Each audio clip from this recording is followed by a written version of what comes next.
अस्सलाम वालेकुम। Live with Adil Shahzeb के साथ मैं हूं आपका मेजबान। तमाम तर कोशिशों के बावजूद हुकूमत की मुश्किलात कम होने का नाम नहीं ले रही। एक जानिब पीटीआई मुज़ाकरात की मेज पर है, वहीं पीपल्स पार्टी हुकूमत से नाराजगी का खुला खुला इजहार उन्होंने शुरू कर दिया है। माजी में हर इत्तेहादी हुकूमत को अपने इक़्तिदार के आखिरी 2 सालों में इत्तेहादियों की जानिब से दबाव का सामना करना पड़ा, लेकिन ऐसा पहली मरतबा हो रहा है कि शहबाज शरीफ हुकूमत अपने दौर इक़्तिदार के 10 माह बाद ही इत्तेहादियों के दबाव का शिकार है। तरीक़ाकार है, चाहे वो पॉलिसी फॉर्मेशन हो या वो लेजिस्लेटिव अमल हो, उसमें मेरा ख्याल में या उनका ख्याल में शायद उनके पास 2 तिहाई अक्सरियत है और उनको किसी से पूछने की जरूरत नहीं है। ग्राउंड रियलिटीज में से तो कुछ उसमें से कुछ फर्क है, और जो पार्लियामान में उनके स्ट्रेंथ है वो ऐसा नहीं है जैसे 90 की दहाई में जब उनके पास 2 तिहाई अक्सरियत था या किसी और वक्त में। पीपल्स पार्टी और एमक्यूएम की पॉलिसीज में लाख इख्तिलाफात सही, लेकिन हुकूमत से शिकायत पर दोनों जमातों का मौक़िफ़ एक ही है। बिलावल ज़रदारी इससे पहले भी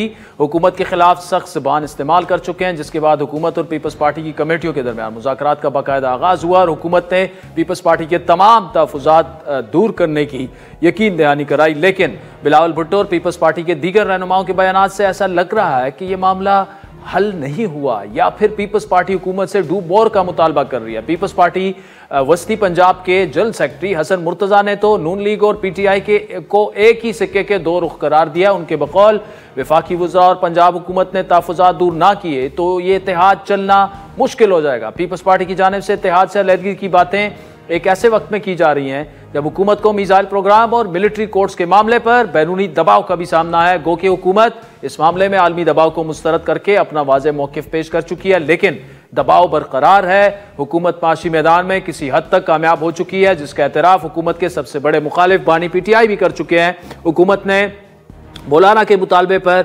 मदारिस रजिस्ट्रेशन बिल का मामला हल कर दिया और इसका गजट नोटिफिकेशन भी जारी कर दिया, लेकिन पीटीआई से मुज़ाकरात के मामले पर हुकूमती कैंप में कुछ इख्तिलाफात नजर आ रहे हैं। नून लीग के रहनुमा जो हैं इन मुज़ाकरात पर एक राय नहीं रखते। वज़ीर दिफा ख्वाजा आसिफ के मुताबिक ताकत की पोजीशन में कोई मुज़ाकरात करता है उसकी संजीदगी पर गौर करना चाहिए। बानी पीटीआई की जानिब इशारा करते हुए उनका कहना था कि ये पहला सियासतदान है जो अमरीका के तरले कर रहा है। ख्वाजा आसिफ के इस बयान पर पीटीआई ने सख्त रद्द-ए-अमल दिया। शेख वकास अकरम ने ख्वाजा आसिफ पर मुज़ाकरात को सबूदाश करने की कोशिश का इल्ज़ाम लगाया। दूसरी जानिब बानी पीटीआई ने वाज़ेह किया कि वो किसी भी डील के तहत रिहाई नहीं चाहते। बानी पीटीआई से अडियाला जेल में मुलाकात के बाद उनकी हमशीरा अलीमा खान का कहना था कि इमरान खान ने कहा है कि उन्होंने 1.5 साल जेल काट ली, फिर क्या जरूरत है कि डील करके वो बाहर निकले। 1.5 साल से तो 2-2.5 साल से अपने केसेस का सामना कर रहा हूँ। जो मैंने जेल काटी है 1.5 साल, मुझे क्या ज़रूरत है कि मैं किसी के साथ डील करके निकलूं। मैं अपने केसेस का सामना करूंगा, चाहे वो यहाँ पे हो इस जो जेल कोर्ट में, और चाहे ट्रायल कोर्ट में हो या जाकर हाई कोर्ट। तहरीक इंसाफ और हुकूमत के दरमियान मुज़ाकरात का दूसरा दौर 2 जनवरी को होगा, जिसके लिए पीटीआई की जानिब से अपने मुतालबात को तहरीरी शक्ल दे दी गई है। पीटीआई ने मुज़ाकरात के लिए 31 जनवरी की डेडलाइन दे दी है। दोनों जानिब से मुज़ाकरात के मामले में मुस्बत पेशरफ सामने आई है। हुकूमती हलकों से पीटीआई के असीरान की रिहाई के मुतालबे पर नरमी दिखाई जा रही है। तवक्को की जा रही है कि हुकूमत एक कदम आगे बढ़ेगी और इस मुतालबे को तस्लीम कर लेगी, जबकि बाकी 2 मुतालबात में बानी पीटीआई की रिहाई 9 मई 26 नवंबर के वाक़यात के जुडिशल कमीशन के जरिए तहकीकात कराने के मामले में अब तक कोई बात वाज़ेह नहीं हो सकी। दूसरी जानिब पाड़ा चिनार के मामले पर दोनों फरीक़ैन राज़ीनामे पर मुतफ़िक हो चुके हैं। मुशीर इत्तलात खैबर पुख्तूनख्वा बैरिस्टर सैफ के मुताबिक पाड़ा चिनार में मुआहिदा होने तक रस्ते नहीं खोलेंगे। कल 11 बजे दोबारा जरगा होगा। असले की हवालगी की शर्त की वजह से वक्त लगा। पहले दोनों फरीक असला जमा और बंकर्स खत्म करेंगे, उसके बाद सड़क खोली जाएगी। उधर कराची में पाड़ा चिनार की सूरत हाल पर एहतजाज जारी है और शहर में गुज़श्ता 3 रोज से मजलिस वहदतुल मुस्लिमीन की अपील पर 12 मुकामात पर धरना जारी है। मुजाहिरीन के मुताबिक कुरम एजेंसी में रस्ते खुलने के बाद जिला कुरम में रस्ते खुलने के बाद ही कराची का एहतजाज खत्म किया जाएगा। सीसीपीओ कराची ने मुजाहिरीन को आज शाम तक धरना खत्म करने के लिए कानूनी कार्रवाई का बयान दिया था, लेकिन उसके कुछ ही देर बाद इस बयान की वजाहत की गई कि इस बयान का मजलिस वहदतुल मुस्लिमीन के धरने से बराह रास्त ताल्लुक नहीं। नाज़रीन तफसीली गुफ्तगू करेंगे हमारे साथ मौजूद हैं साबिक वज़ीर-ए-आज़म और अवाम पाकिस्तान पार्टी के सरबराह जनाब शाहिद खाकान अब्बासी साहब, जबकि प्रोग्राम के अगले हिस्से में बानी PTI के वकील फैसल चौधरी और नून लीग के सीनियर नायब सदर खुर्रम दस्तगीर भी हमें ज्वाइन करेंगे। शाहिद खाकान अब्बासी साहब, thank you so much for joining us. Sir, ये बताइएगा कि जो इस वक्त मुज़ाकरात चल रहे हैं तहरीक इंसाफ के और गवर्नमेंट के, बल्कि 2 जैन को उसका एक होना है, दूसरा दौर होना है, अब कुछ उसमें से निकल आएगा? आई यू होपफुल कि कुछ ये पॉलिटिकल पोलराइजेशन जो है वो इसके नतीजे में थोड़ी बहुत कम हो जाएगी, या कोई ज्यादा आपको उम्मीद नहीं है इन मुज़ाकरात? ख्वाहिश तो करनी चाहिए, उम्मीद भी रखनी चाहिए, लेकिन हकीकत इसके बरअक्स है, क्योंकि ना अपोजिशन फ्री है अपना फैसला करने में, उनकी अपनी कंपल्शंस हैं, ना हुकूमत फ्रीडम ऑफ थॉट या फ्रीडम ऑफ मूवमेंट रखती है। इसलिए कैसे फैसला होगा? ये सब जाके वापस जाया करेंगे, हम पूछ के आते हैं, हम पूछ के आते हैं। पहली बात है, एजेंडा क्या है? क्या मुज़ाकरात कर रहे हैं? किससे पूछ के आते हैं भाई साहब? जी, किससे पूछ के? PTI वाले इमरान खान साहब से पूछ के आते हैं। अच्छा, उनका तो हमेशा ये मामला, हुकूमत वाले तो शहबाज शरीफ साहब, वो शहबाज शरीफ साहब से पूछने जाएंगे जी, तमाम इख्तियारात जिनके पास हैं। जी जी, अच्छा, नहीं आप मुस्कुरा क्यों नहीं, मैं तो आप जवाब सो, उनके पास हैं इख्तियारात, बिल्कुल है, वज़ीर-ए-आज़म है पाकिस्तान के, लेकिन आपको कागज में तो लिखा हुआ है। हाँ, लेकिन भाई साहब देखिए, एक कुछ ना कुछ तो बिगिनिंग पॉइंट तो होना चाहिए ना, बस वो अब हो गया है तो लेट्स सी के बिगिनिंग पॉइंट में यही कह रहा हूँ, किस बात पे आप मुज़ाकरात कर रहे हैं? आपके पास इतना बड़ा फोरम असेंबली का अवेलेबल है, बात करें वहां पर। बात तो मुल्क की करनी है ना, या नहीं मुल्की नहीं करनी? मुल्की नहीं, मेरा नहीं ख्याल, मेरा यही तो प्रॉब्लम है। आज आप बात कर रहे हैं, हुकूमत अपनी कुर्सी बचाना चाहती है, इमरान खान साहब इक़्तिदार में हिस्सा चाहते हैं, जेल से बाहर निकलना चाहते हैं, केस खत्म कराना चाहते हैं, ये सारी बात है। अच्छा, आप समझते हैं कि जो इमरान खान साहब साल से ऊपर वो जेल में उन्होंने गुजारा है, अब क्या वो कोई डील या जिस तरह वो अपना जो कहते थे NRO वो करने के लिए तैयार हो जाएंगे? और अगर वो करेंगे तो कितना पॉलिटिकल डेंट पड़ेगा? मुश्किल है, दोनों तरफ पोजीशन जो है ना वो एक्सट्रीम है, मतलब वो फर्म अप हो गई हैं। अच्छा, उससे अब वो हटने के काबिल नहीं है। अब ये इन्होंने इसको बना दिया है, शिकस्त और फतह में तब्दील कर दिया है, एक हारेगा और एक जीतेगा। सियासत में इस तरह नहीं होता, सियासत में दोनों को जीतना पड़ता है, मुल्क को जीतना पड़ता है, मुल्क के अवाम को जीतना पड़ता है। यहां पर जो मामला है वो जाती नौयत का बन गया है, दोनों तरफ हुकूमत रहेगी या इमरान खान साहब रहेंगे। अच्छा, इसमें विन विन सिचुएशन क्या हो सकती है आइडियली, मतलब और रियलिस्टिकली भी अब्बासी साहब? रियलिस्टिकली जो साद रफीक साहब ने अभी बात की है, जिसको कुछ सपोर्ट मुख्तलिफ तरीके से राना सनाउल्लाह साहब ने किया है, हकीकत यही है कि वो लोग जो आज न इक़्तिदार में हैं ना अपोजिशन के साथ हैं, वो एक मीडिएटर का रोल प्ले करें, ब्रिज बिल्डिंग का, जो ये खलीज है इस पर पुल का किरदार अदा करें और वो रास्ता ढूंढें। आपको रास्ता ढूंढना पड़ेगा। You are one of them. जी, मेरा भी उन्होंने नाम लिया है, उसमें मौलाना साहब हैं, चकजई साहब हैं, डॉक्टर मालिक साहब हैं, चौधरी निसार साहब, ये लोग, इनकी मेरे ख्याल हमारी जिम्मेदारी है कि हम ये कोशिश जरूर करें। बाकी मतलब आप उसके लिए तैयार हैं? जी बिल्कुल। देखें, बात मुल्क की है ना, मेरी जात की बात तो नहीं है, मेरे जाती मुफाद उसमें कोई नहीं है, लेकिन बात मुल्क की है, क्योंकि वो आपस में तो बात नहीं कर सकते, उन्होंने एक्सट्रीम पोजीशन ले ली है, तो कोई जाकर सबसे एक मीडिएशन का रोल अदा करेगा। तो वैसे ये अहम बात है भाई साहब कि आप ये कह रहे हैं कि हुकूमत और PTI के दरमियान जो है आप मीडिएशन में अपना किरदार अदा करने के लिए तैयार हैं, वो मुल्क के लिए आप जी जी, मैं हूँ, मौलाना साहब हूँ, मैं ना भी हूँ, बाकी हजरात हैं, ये सब इनकी जिम्मेदारी है आज। अच्छा, क्योंकि वो वहां तो जमूद है, वहां तो सियासी जमूद है, वहां तो आपस में बात नहीं हो सकती। वो तो बात गोली तक पहुंच गई है ना, बात तो पाकिस्तान में इस हद तक कभी गई नहीं है सियासत में कि गोली चल जाए, तो बात वहां तक जा पहुंची है, इससे आगे क्या होगा? तो ये आज जिम्मेदारी है सबकी। उसके बाद जो ये फरीक, अब हम सियासत, ये सियासत नहीं रही, अब हम फरीक बन गए, ये सारे हजरात फरीक हैं आपस में।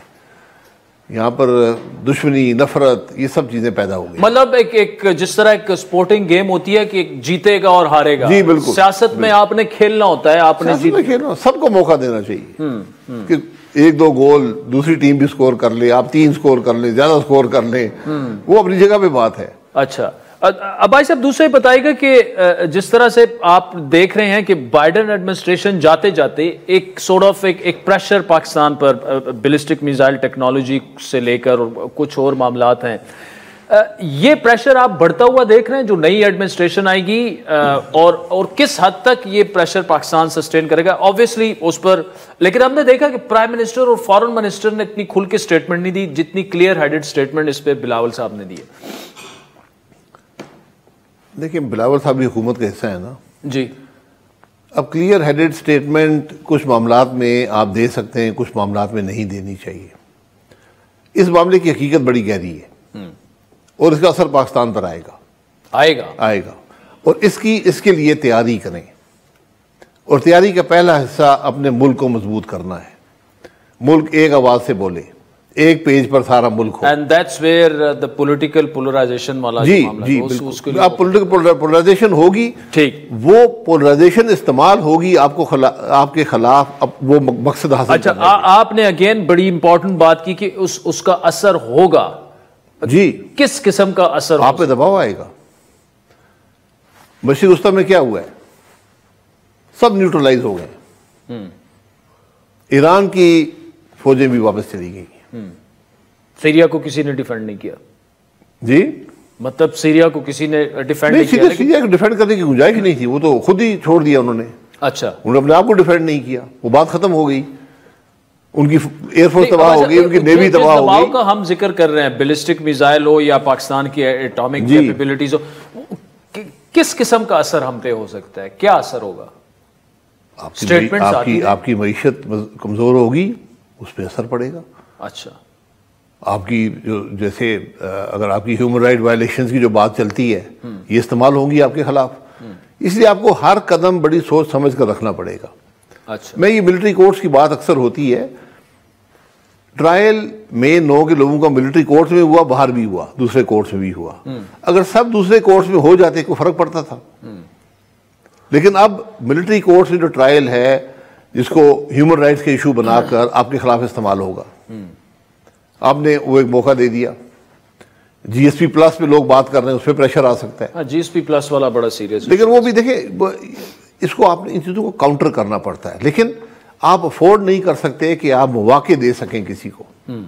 आपको एक जिम्मेदार जमहूरी मुल्क के तौर पर अपने आप को पेश करना होगा, और जब ऐसे मामलात होंगे जो हमारे मुल्क में हैं, जो इलेक्शनों की हमारी हालत है, तो फिर लोग आप पर उंगली उठाते हैं। एक मुल्क के तौर पर यह बड़ी तशवीशनाक बात है कि जब आपको ये समझा जाए कि ये एक जिम्मेदार मुल्क नहीं है, ये इलेक्शन नहीं करवाते, इलेक्शन यहाँ चोरी हो जाते हैं, यहाँ जमहूरियत नहीं रही, यहाँ पार्लियामान में जो बातें होती हैं, जहाँ पर अपोजिशन को जेलों में डाला जाता है। हमारी लंबी हिस्ट्री है, मैं आज की बात सिर्फ नहीं करता, हमेशा से ये होता रहा है। तो ये एक गैर जिम्मेदारी का एहसास आपके बारे में दुनिया में पैदा होता है। हम ऐसा मुल्क है जिसको दुनिया इग्नोर नहीं कर सकती। 5वां बड़ा मुल्क है, एक बड़ा इस्लामी मुल्क है, न्यूक्लियर केबिलिटी रखते हैं, मिसाइल केबिलिटी रखते हैं, एक बड़ी मुसल्लह अफवाज हैं, तजर्बेकार हैं। तो ये इसलिए आपकी जिम्मेदारी कुछ ज़्यादा बढ़ जाती है। हमें आज अपने घर को मजबूत करना है, ये डिफरेंसेस दूर करने, और फिर आप दुनिया को बात आंखें में आंखें डाल के बात करते हैं। आपका जो आर्ग्यूमेंट है उसको नैरो डाउन करते करते वही पोलराइजेशन को ख़त्म करने का मामला है, और आपने ये कहा है कि उसके लिए आप हो, आपकी जिम्मेदारी है किरदार अदा करना, और बाकी सियासी लीडरशिप की भी जिम्मेदारी। आखिर में भाई साहब, तकरीबन ये साल तो ख़त्म हो चुका है, नए साल शुरू होने वाले, नेक्स्ट ईयर में, और मुख्तसरन अगर प्लीज़ बता सकते, पाकिस्तानी मईशत के लिए पाइपलाइन में आपको एंड ऑफ द टनल जो है कुछ लाइट नज़र आ रही है? नहीं, क्योंकि सियासी इंतशार में मईशत तरक्की नहीं करेगी। मैं हमेशा कोट करता हूँ जो इस साल के नोबेल प्राइज़ विनर हैं, जिन्होंने कहा है कि जिस मुल्क में रूल ऑफ लॉ नहीं होगा, कॉन्स्टिट्यूशन की परवाह नहीं होगी, जहाँ एक एक्सट्रैक्टिव इकॉनमी होगी, जहाँ हुकूमत अवाम से सिर्फ निकालने की कोशिश कर रही होगी रिसोर्सेज, वो मुल्क तरक्की नहीं करता। शाहिद खकान अबाई साहब, thank you so much for joining us. आज़ी ब्रेक के फैसल चौधरी हमें ज्वाइन करेंगे, तहरीक इंसाफ के लॉयर हैं, इमरान खान साहब के करीबी साथी, और उसके बाद खुर्रम दस्तगीर साहब मुस्लिम लीग नून के मरकजी नायब सदर हैं, उन्हें भी डिस्कशन में शामिल करेंगे। Welcome back. आज़ी ब्रेक से पहले साबिक वज़ीर आज़म शाहिद खकान अब्बासी की तफसीली गुफ्तगू आपने सुनी, जिनका ये कहना था कि उनकी और बाकी ऐसे लीडरान जो कि ना अपोजिशन में ना हुकूमत में, ये जिम्मेदारी बनती है कि हुकूमत और पीटीआई के दरमियान जो है वो मीडिएशन करें, इंटरफेयर करें, दोनों को आपस में बिठाएं एंड मेक श्योर करें कि ये मुज़ाकरात अच्छी तरफ जाएं, क्योंकि यही वाहिद रास्ता रह गया पॉलिटिकल पोलराइजेशन को ख़त्म करने के लिए। इस वक्त फैसल चौधरी साहब हमारे साथ मौजूद हैं, इमरान खान साहब के लॉयर हैं, उनके करीबी साथी हैं। चौधरी साहब बहुत शुक्रिया। सर ये बताइएगा, जो अब्बासी साहब ने जो बात की है बड़ी इंपॉर्टेंट बात है। वो कहते हैं कि वो किरदार अदा करने के लिए तैयार भी हैं between the government and PTI, और ये तमाम वो लीडरशिप जो कि ना हुकूमत का हिस्सा है ना अपोजिशन का हिस्सा है, ये उनकी जिम्मेदारी बनती है। तो अगर शाहिद खकान साहब, ऑल्दो अभी एक मुज़ाकरात तो चल रहे हैं, लेकिन आई डोंट नो कि उन मुज़ाकरात का क्या फ्यूचर होगा, लेकिन अगर ऐसा कुछ होता है, आप इनकरेज करेंगे फैसल चौधरी साहब कि शाहिद खकान जैसे लीडरशिप सामने आए और बिठाए गवर्नमेंट को और आपको? देखिए सर, शाहिद खकान साहब की जो विश है, वो जो उनकी एक अच्छा ख्वाहिश है, उसको काबिल सताइश है, उसकी तो सताइश होनी चाहिए। लेकिन किस हुकूमत से क्या तो आप रखें जो कि मुसलसल एक ऐसे समझे एक्शंस में मुलव्वस है, जिसका टारगेट ही पाकिस्तान तहरीक इंसाफ, उसके वर्कर्स, वो के आज भी कुछ लोग ऐसे हैं, कुछ मिनिस्टर्स ऐसे हैं जो कि मुसलसल जो है वो गुफ्तगू इस तरह की कर रहे हैं, जो कि गैर संजीदा भी है और सतही लेवल की गुफ्तगू है, और वो एक मुसलसल एफर्ट कर रहे हैं कि सबोटाज किया जाए मुज़ाकरात के अमल को। तो शाहिद खकान साहब की जहाँ तक ये बात है, तो इसकी तो काबिल सताइश बात है, लेकिन वो उसकी प्रैक्टिकल क्या ये मुमकिन है या नहीं है, ये बात एक अपनी जगह सवालिया निशान है। चौधरी साहब, ये जो आप कह रहे हैं कि सबूताज करने की भी कोशिश हो रही है इन मुज़ाकरात को, लेकिन जब आपको अगर ये पता है और आप कन्विंस हैं कि तो सबूताज करने की कोशिश हो रही है, इसका मतलब ये कि पीटीआई को सबूताज नहीं होने देना इन मुज़ाकरात को, तो क्योंकि कुछ लोग आपकी तरफ से भी ऐसी स्टेटमेंट्स आ जाती हैं, उसकी तरफ से भी आ जाती हैं, लेकिन द गुड न्यूज़ इज कि 2 जैन को फिर आप मिल रहे हैं, और ऐसी स्टेटमेंट से ये मुज़ाकरात कम से कम अभी तक तो सबूताज नहीं हुए। देखिए सर, हमने तो मुज़ाकराती कमेटी बनाई, फिर उसके बाद हामिद रजा साहब को उनका स्पोक्स पर्सन बनाया, और मुज़ाकराती अमल से किसी किस्म का भी जो भी मामला होगा वो हामिद रजा साहब के थ्रू हमारी मुज़ाकराती कमेटी अनाउंस करेगी। मीडिया से इंटरेक्शन उनकी जिम्मेदारी है, तो इसलिए हमने ये किया है कि उनकी ये जो राइट लेफ्ट से बयान आते हैं, चाहे वो हमारी तरफ से हो या किसी और तरफ से हो, वो ना है, और उसमें जो एक स्पेसिफिक पर्सन या बाप इमरान खान साहब ने डिप्यूट कर दिया है और उनको जो है ये जिम्मेदारी दे दी, तो इसका ये मतलब है ना कि जो भी बात होगी तो वो जब करेंगे तो उसको संजीदा लेना चाहिए। बाकी राय की हद तक कोई लोग दे सकते हैं, लेकिन इनका जो मामला है, कैबिनेट मिनिस्टर जब बात करते हैं तो कैबिनेट मिनिस्टर की पोजीशन और होती है। कैबिनेट मिनिस्टर जो है वो कैबिनेट और प्राइम मिनिस्टर एक ज़बान होते हैं। ये गुड का बैड कॉप का जो गेम है, ये वज़ीर आज़म ना खेले तो बेहतर है, और मुज़ाकरात को संजीदगी से होने दें। एक तरफ आपने अपने जो रिश्तेदार को वहाँ पे डिप्टी प्राइम मिनिस्टर को, सागदार साहब को कमेटी में शामिल किया, अच्छी बात है। राना सनाउल्लाह साहब संजीदा आदमी हैं, लेकिन ये जो साथ में कुछ मस्खरापन करते हैं ये जो मिनिस्टर्स, इनको जो है ये, तो उनको जो है वो मामला इस तरह से करना जो है वो तो नामुनासिब बात है। ठीक है। अच्छा चौधरी साहब, दूसरा ये बताइएगा कि तहरीरी तौर पर आपसे जो आपके मुतालबात हैं या जो भी शराइत उसे आप नाम दे दें, आपसे मांगे गए हैं, तो 2 जन से पहले क्या ये आप हैंड ओवर कर देंगे? और वो मुतालबात वही 3 मुतालबात हैं जिनमें असीरान की रिहाई और ऑब्वियसली इंक्लूडिंग इमरान खान, और दूसरा और तीसरा जो जुडिशल कमीशन है 9 मई और 26 नवंबर वाला, यही मुतालबात होंगे और ये तहरीरी तौर पर आप उनको देंगे 2 जन से पहले? हमारे 2 ही मुतालबात हैं, हमने बाकी मुतालबात को बैक बर्नर पर रखा है। इसमें जुडिशल कमीशन है 9 मई और 26 नवंबर के ऊपर, और फिर हम ये कह रहे हैं कि जो हमारे कैदी हैं उनको रहा किया जाए। और उसका ये मतलब नहीं है कि आप जाके जेलों के दरवाजे खोलें और बाहर निकालें।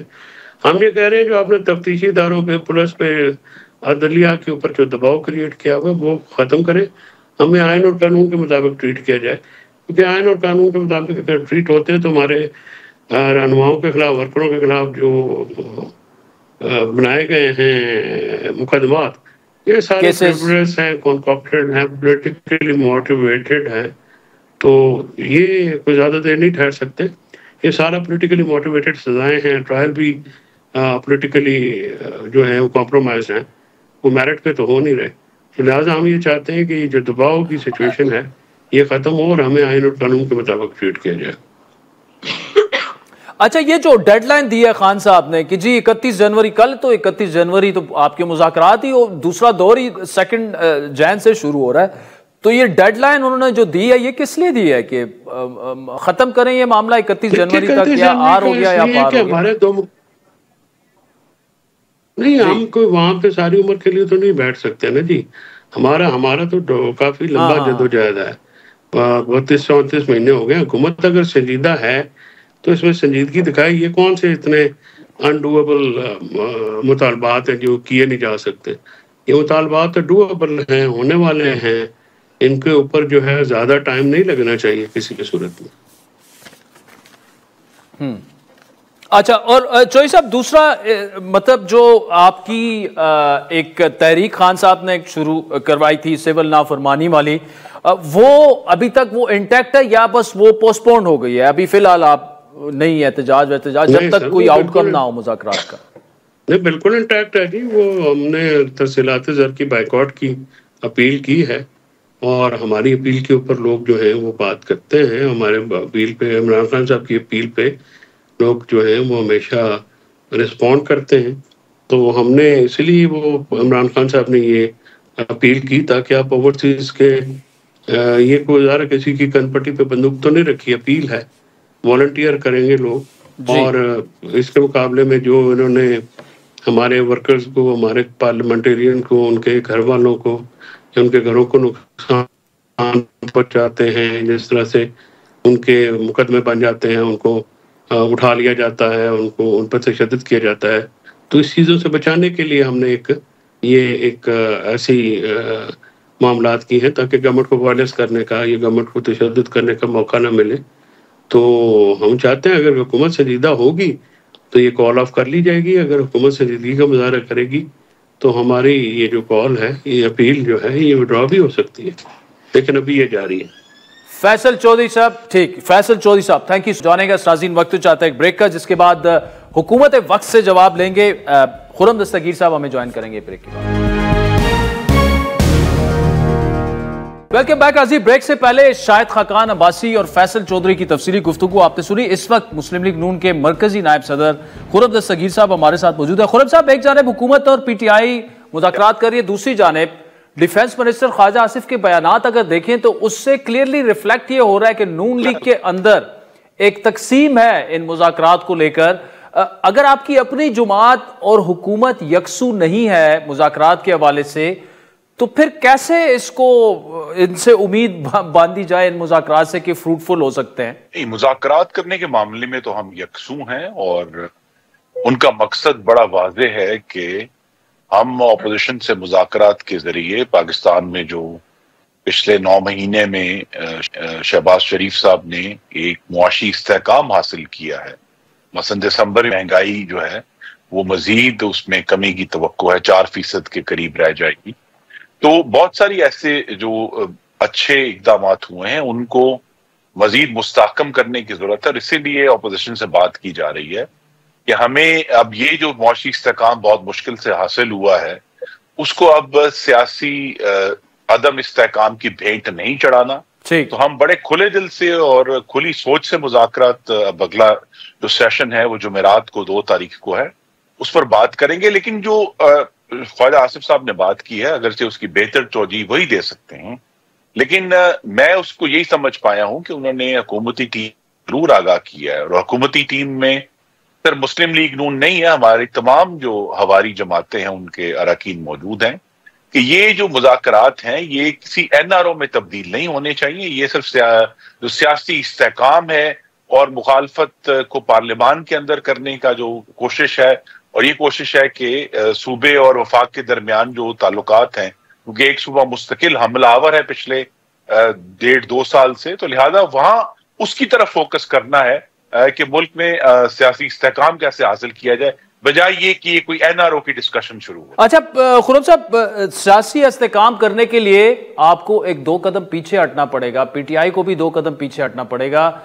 उनके कुछ मुतालबात हैं, आप उनको NRO का नाम दें या जो भी नाम दें, सियासी इस्तेकाम तो तभी हासिल होगा जब तक मतलब जब आप PTI को राजी करें। अगर आप उनके मुतालबात नहीं मानेंगे तो मुज़ाकरात नाकाम हो जाएंगे और अदम इस्तेकाम बरकरार रहेगा सियासी। इसलिए मैंने कहा कि हम खुले दिल से जो वो अब अपने मुतालबात तहरीरी सूरत में तवक्को तो है कि ले आएंगे 2 तारीख को।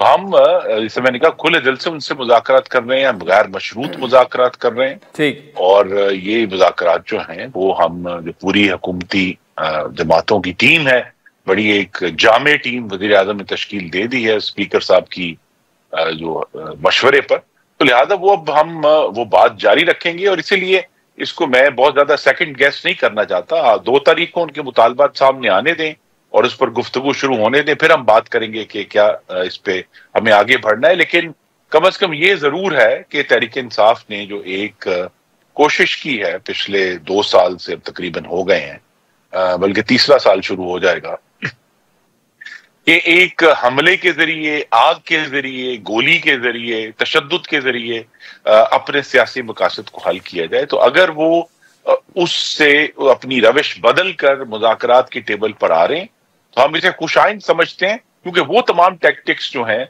वो पहले भी नाकाम हुए और अगर दोबारा तहरीक इंसाफ उन पर गई तो वो इंशाल्लाह दोबारा नाकाम होंगे। मुल्क को हम खासतौर पर जो अब मगरबी सरहद की सूरत हाल है, जहां हालात अफगानिस्तान में और तहरीक तालिबान पाकिस्तान के हमलों की वजह से मखदूश हो रहे हैं, मुल्क जो है वो दोबारा उस आग जलाओ घेराव का मुतहम्मिल ना ही हो सकता। अच्छा, मुझे बताइएगा, 2-3 बड़े वाज़ेह मुतालबात हैं PTI के, उनमें असीरान की रिहाई है, बानी PTI की रिहाई है, जुडिशल कमीशन का कहा जा रहा है 9 मई के और 26 मई के मामला, 26 नवंबर के मामलात को लेकर।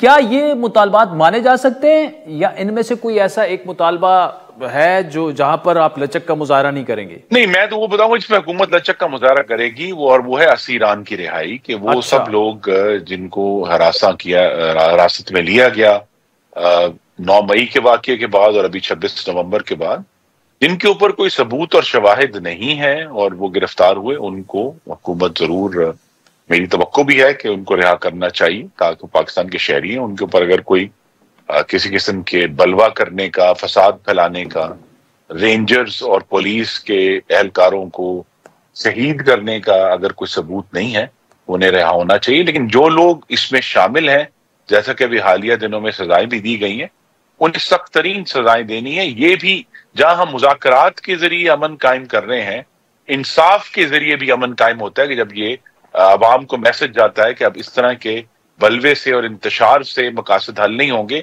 बल्कि सजा मिलेगी। वैसे ऑन सीरियस नोट, आपको मसला सिर्फ पॉलिटिकल इंस्टेबिलिटी और PTI से नहीं है, आपकी करीब तरीन इत्तेहादी जमात जिसकी वजह से हुकूमत कायम है, पाकिस्तान पीपल्स पार्टी, वो शदीद नाराज है। और बिलावल साहब तो यहाँ तक कह गए हैं कि कोई पूछने वाला आपसे नहीं है, आपके पास इतनी अक्सरियत नहीं कि आप एक तरफा फैसले और मुतनाज़ा फैसले करें। इतने सख्त बयान के पीछे क्या वजह हो सकती है? मैं तो इस पर क्या सराय नहीं करूंगा, उसका बेहतर जवाब तो चेयरपर्सन पीपल्स पार्टी दे सकते हैं। लेकिन वक्तन फवक्तन उनकी तरफ से जो बहुत सख्त बयान आते हैं उस पर जरूर मुझे तशवीश होती है कि जब सदर मुमलिकत मौजूद हैं और सदर मुमलिकत का और वज़ीर आज़म पाकिस्तान का एक बाकायदा आईनी एक फरीजा भी है कि एक दूसरे के साथ गुफ्तगू करें और बात करें, तो ये मामलात यहाँ तक नहीं पहुंचने चाहिए। और इसीलिए मेरी तवक्को भी है कि आने वाले दिनों में शरीक चेयरपर्सन जो हैं वो इस्लामाबाद आकर बराह रास्त बात करें वज़ीर आज़म से। उनकी मुलाकात पहले भी होती है, वो आकर बात करें।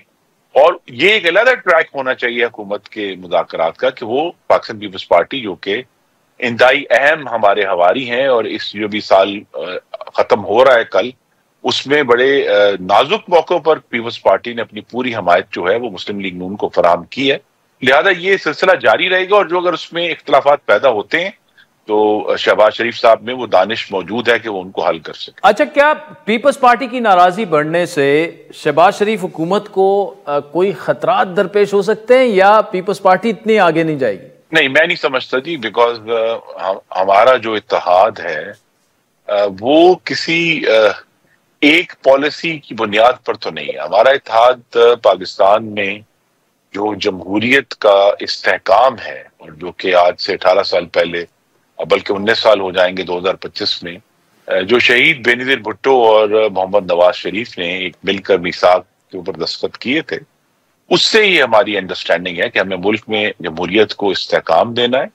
और दूसरी जो वजह है वो ये कि इमरानी फाशिज्म का रास्ता रोकना है, जो पाकिस्तान की जमहूरियत के लिए, पाकिस्तान के आईनी इदारों के लिए अब वाज़ेह है सब पर कि वो मुस्तकिल तौर पर हमला आवर हैं और उसको गिराना चाहते हैं। और इसीलिए जो है वो हम मिलकर इकट्ठे हुए हैं। हमारी तो आज भी ऑफर मौजूद है कि काबीना की बहुत अहम जो वजारतें हैं वो आज भी खाली हैं, इस तवक्को पर कि पीपल्स पार्टी जो है वो हुकूमत ज्वाइन करेगी। तो हम एक दफा फिर उन्हें दावत देंगे कि वो बजाय ये कि शिकायत का रास्ता इख्तियार करें, वो जिम्मेदारी भी लें आके हुकूमत की और हमारे साथ शामिल। अच्छा खुर्रम साहब, आप डिफेंस मिनिस्टर रह चुके हैं और अफगानिस्तान पर जो भी नई किताब आती है आप उन लोगों में से हैं, पाकिस्तान में सबसे पहले उनके पास पहुंचती है।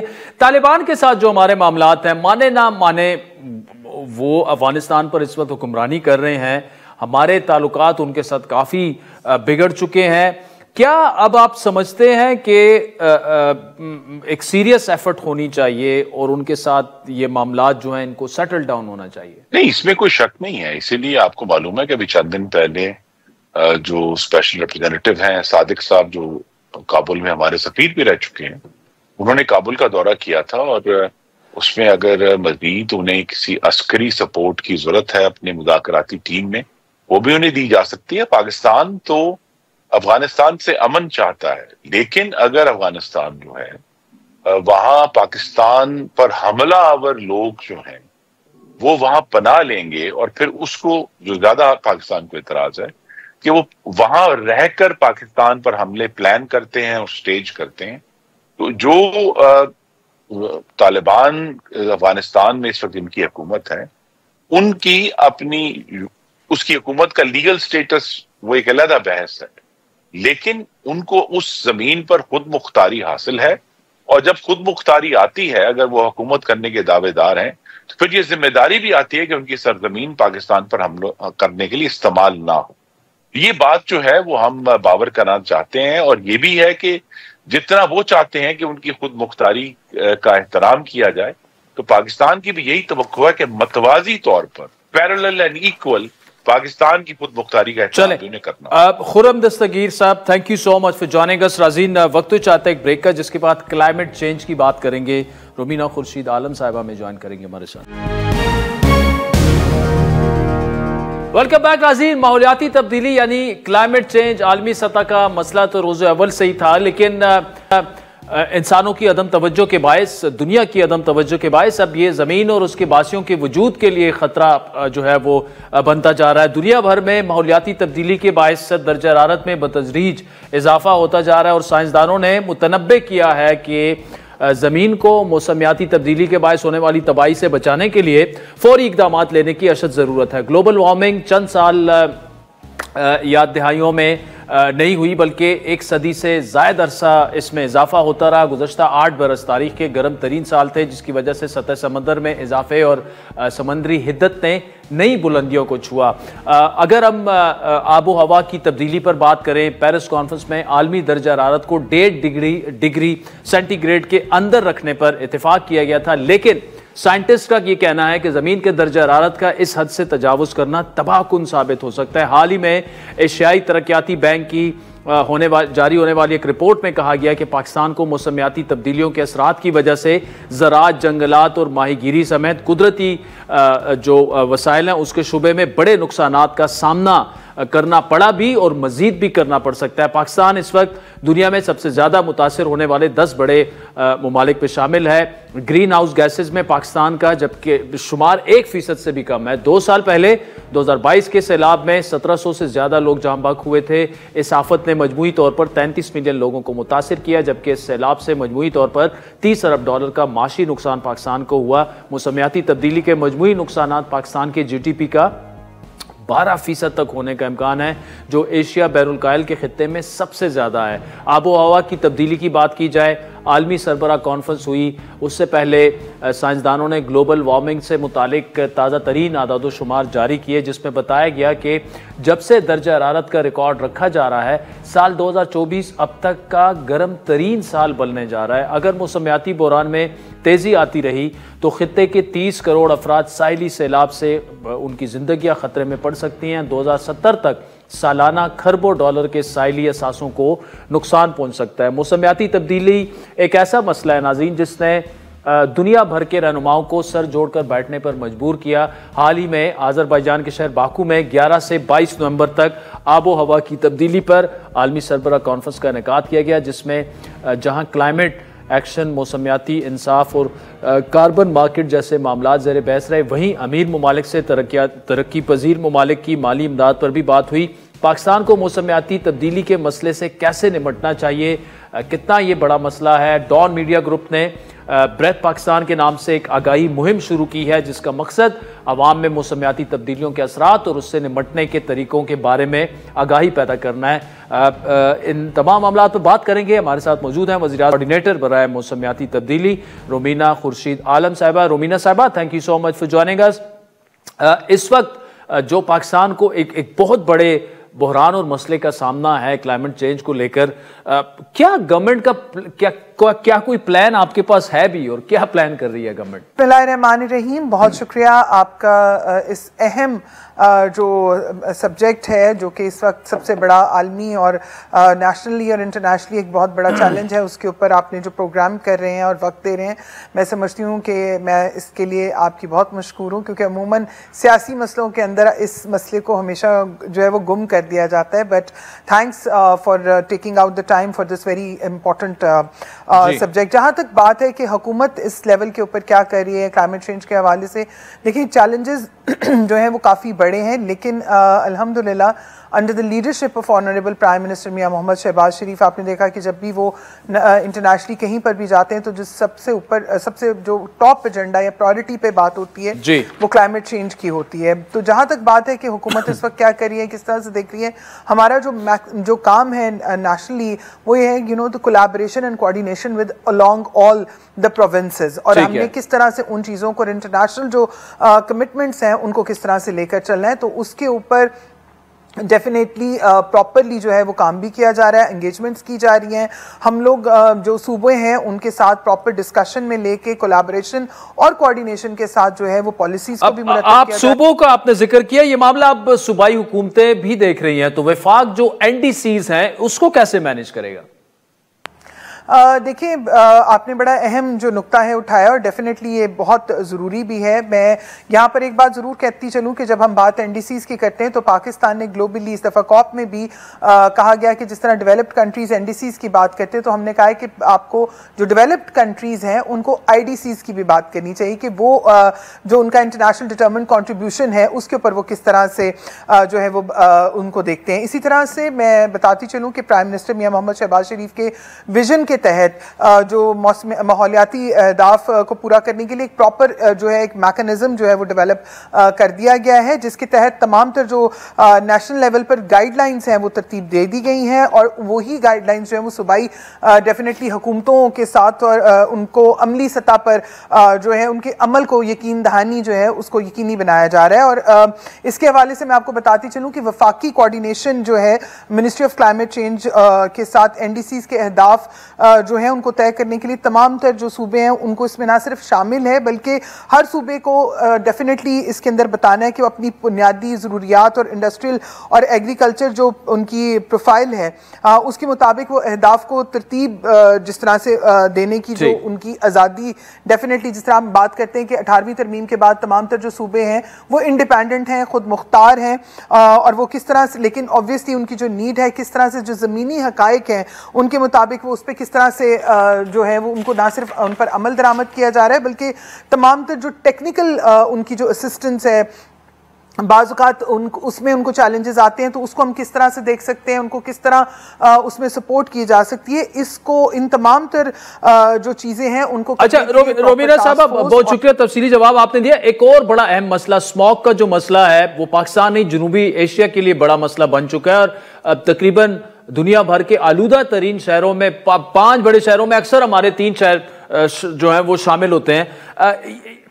ये हुकूमत की प्रायोरिटीज में कहां है ये मसला और क्या प्लानिंग आपकी, क्या है लॉन्ग टर्म प्लानिंग हमारी, क्या है इस मसले से निपटने के लिए? देखिए, जैसे आपने स्मोक का जिक्र किया, फिर चूंकि हमारे यहाँ बहुत सारी चीज़ें जो सी हैं वो सूबों से रिलेटेड भी हैं, लेकिन मैं यहाँ पर समझती हूँ कि बहुत ज़रूरी है इस चीज़ का कहना कि पंजाब जिस तरह से स्मोक के जो चैलेंजेस हैं उनके ऊपर ना सिर्फ काम कर रहे हैं बल्कि जो नुमाया उन्होंने चीज़ों को हिकमत अमली को तश्कील दिया है, that is a great work of मोहतरमा मरियम औरंगज़ेब साहिबा ने under the leadership of the CM Punjab Maryam Nawaz साहिबा की उसमें लीडरशिप में उन्होंने जिस तरह से काम किया, तो मैं समझती हूँ मुबारकबाद की मुस्तहिक है। और अभी बिलखसूस तौर पर जो चाइना में हमने देखा कि जिस तरह से वो गए और बहुत इसके ऊपर बहुत अहम जो है इसमें पेशरफ्त हुई और काम किया गया, टेक्निकल एक्सचेंज या लर्निंग की जो है वो बात की जाती है। और इसी तरह से मैं बताती चलूँ कि जो स्मॉग के तदारुक के लिए ऑनरेबल प्राइम मिनिस्टर शहबाज शरीफ साहब ने एक प्रॉपर जो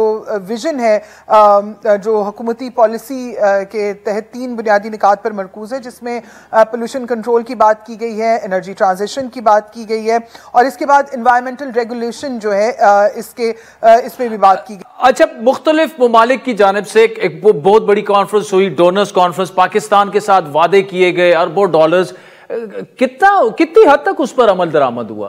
जहां तक प्लेजेस की बात है, देखिए प्लेजेस तो अमूमन डेफिनेटली जब भी हम कॉन्फ्रेंसेस पे जाते हैं तो हम देखते हैं कि बहुत सारे जो ममालिक हैं डेवलप्ड कंट्रीज जो हैं वो बहुत सारे प्लेजेस करते हैं। मैं आपको यहाँ पे बताती चलूँ कि हमारे साथ जो प्लेजेस किए गए हैं, तमाम तर जो वल्नरेबल कंट्रीज या डेवलपिंग कंट्रीज के साथ जो प्लेजेस किए गए हैं, जिसमें लॉस एंड डैमेज फंड बिलखुसूस तौर पर मैं समझती हूँ शायद आपका इशारा उसी फंड की तरफ था, तो उसके अंदर मैं बताती चलूँ कि पाकिस्तान ने बाकायदा ना सिर्फ अपने लिए बल्कि अपने तमाम तो जो ममालिक दूसरे वल्नरेबल कंट्रीज हैं, डेवलपिंग कंट्रीज हैं, उनके लिए आवाज़ को उठाया है। और ये बारहा डिफरेंट फोरम्स के ऊपर इस बात को किया गया है कि जो डेवलप्ड कंट्रीज ने वादे किए हैं अब उनको वफा करने का वक्त आ चुका है। अच्छा रुबीना साहबा, लोगों में आगाही पैदा करने के लिए डॉन ने ब्रेथ पाकिस्तान के नाम से कैंपेन लॉन्च की है। फरवरी में इस पर एक बहुत बड़ी कॉन्फ्रेंस का इनेकाद भी होने जा रहा है, क्या पैगाम होगा आपका? ये एक ऐसा काम है जो कि I really want to congratulate and appreciate to Dawn because media can play a pivotal role. एक ऐसा अहम किरदार मीडिया जो है वो अदा कर सकता है कि लोगों को ना सिर्फ आगाही, सिर्फ क्योंकि अब बात आगाही की नहीं है, अब बात अमल की है, अब बात जुड़ जाने की है, अब बात मिलकर चलने की है एक दूसरे के लिए, क्योंकि अपने लिए अब मैं हमेशा कहती हूँ कि इट्स नो मोर आई और यू, नाउ इट्स अस। अब मैं और आप नहीं है, अब हम हैं, और हमसे मुराद हमारा आने वाला बच्चों का मुस्तकबिल है।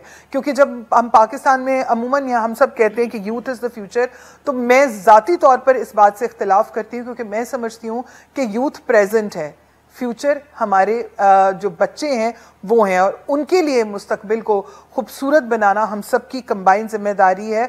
और मैं समझती हूँ कि डॉन के थ्रू मैं यही पैगाम देना चाहती हूँ कि आपके साथ साथ हम सबको मिलकर चलना चाहिए, क्योंकि ये ना सिर्फ सदका जारिया है बल्कि ये हमने आज अपना ना सिर्फ आज संवारना है बल्कि कल को भी संवारना है। I want to wish you all the good luck for this upcoming. Thank you very much Rubina Khurshid Alam साहिबा, and I hope to see you there आज के प्रोग्राम पर। नाज़रीन फीडबैक जरूर दीजिएगा। Twitter handle @Adil Shahzeb. इजाजत दीजिए, खुदा हाफ़िज़।